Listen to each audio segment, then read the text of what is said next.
Bonjour, si notre salaire tombe en fin de mois, on commence un jour avant le salaire ou en début de mois en prenant en compte le salaire de fin de mois? Alors, Alicia, c'est une très bonne question. Il y a beaucoup de gens qui pensent qu'un budget doit commencer le 1er et doit se finir le 30 ou le 31 du mois. Parce qu'il n'y a que comme ça qu'on peut avoir le budget du mois en question. C'est une erreur. On commence toujours son budget le jour où on reçoit ses revenus. Ses premiers revenus si vous en avez plusieurs dans le mois.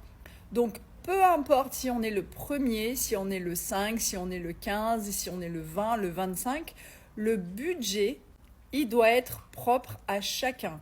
Les dates de budget doivent être propres à chaque personne parce qu'on ne reçoit pas son salaire le même jour que les autres. Si ton salaire tombe le 5 du mois, ton budget pour le mois doit aller du 5 du mois en cours jusqu'au 4 du mois d'après.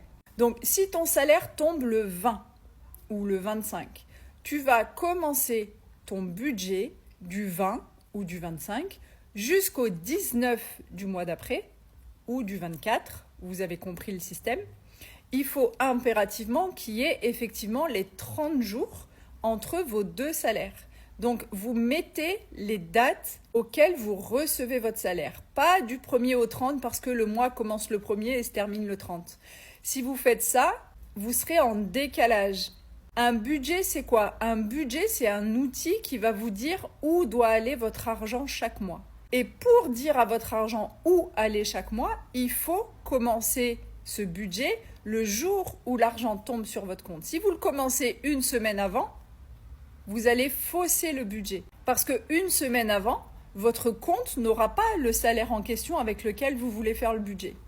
Donc, on ne commence jamais du 1er au 30 si le salaire arrive le 5, le 10.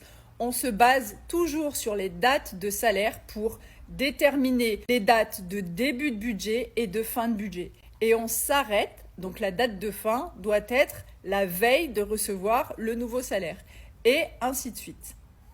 Autre chose, si vous avez 2 versements dans le mois, que ce soit des revenus ou des aides ou autres, vous commencez quand même le premier jour où vous avez vos premiers revenus et vous allez jusque la veille de recevoir ces nouveaux premiers revenus. C'est-à-dire que dans votre mois, vous incluez la date à laquelle vous allez avoir les deuxièmes revenus. Je m'explique. Hier, en commentaire, quelqu'un a dit « Comment on fait si on est payé le 5 et le 20 du mois? À quelle date on doit commencer le budget ?»